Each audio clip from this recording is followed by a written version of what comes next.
আসসালামু আলাইকুম প্রিয় দর্শক, সবাই কেমন আছেন? আল্লাহর রহমতে আশা করছি সবাই ভালো আছেন। ইবি কিচেন থেকে আজকে আমি আপনাদের সাথে তৈরি করে দেখাবো তাল দিয়ে লুচি আর তালের ক্ষীর।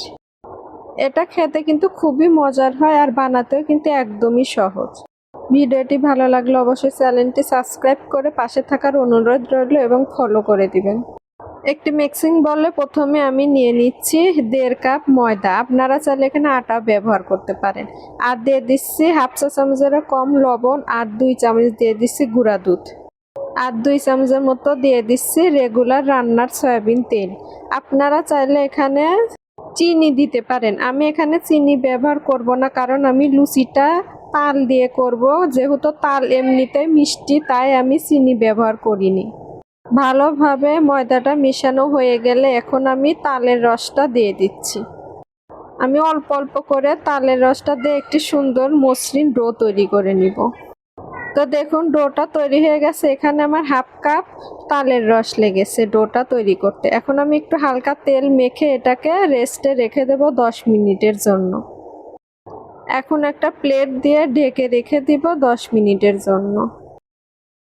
চুলাতে একটি প্যান বসিয়ে এখানে আমি নিয়ে নিচ্ছি 2 কাপ তালের রস, দিয়ে দিচ্ছি 4টি সাদা এলাচ, আর মিষ্টির ব্যালেন্সটা ঠিক রাখতে 1 চিমটি লবণ দিয়ে দিচ্ছি, আর 1/3 কাপ দিয়ে দিচ্ছি চিনি, আর 1/3 কাপ দিয়ে দিচ্ছি নারিকেল কোরানো।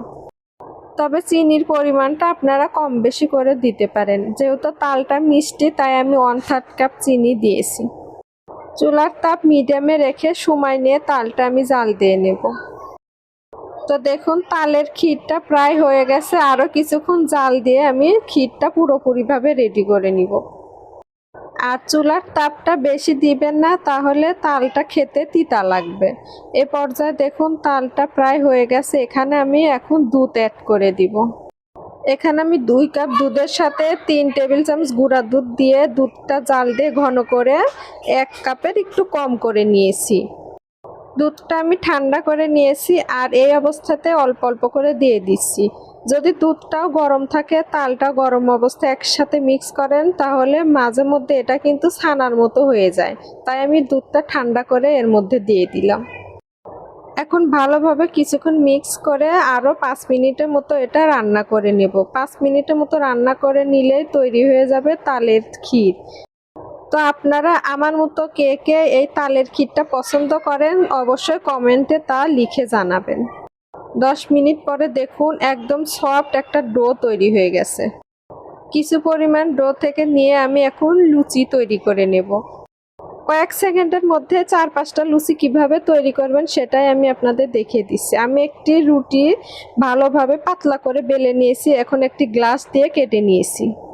চুলায় একটি প্যান বসিয়ে দিয়েছি, তেলও দিয়ে দিলাম। দিয়ে তেলটা গরম হলে এখন লুচি দিয়ে দিলাম এর মধ্যে। দেখুন লুচিটা দেওয়ার সঙ্গে সঙ্গে একদম বলের মতো ফুলে গিয়েছে।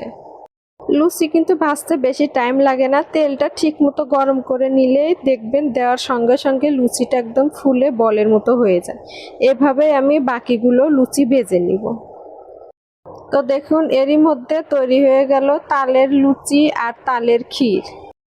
আপনারা যারা এখনো এটা বাসায় ট্রাই করেননি, তাল থাকতে থাকতে অবশ্যই আপনারা একবার হলে এই তালের লুচি আর তালের ক্ষীরটা ট্রাই করে দেখবেন। আজকের মতো এখানেই শেষ করলাম। আবারও হাজির হব নতুন একটা রেসিপি নিয়ে। আল্লাহ হাফেজ।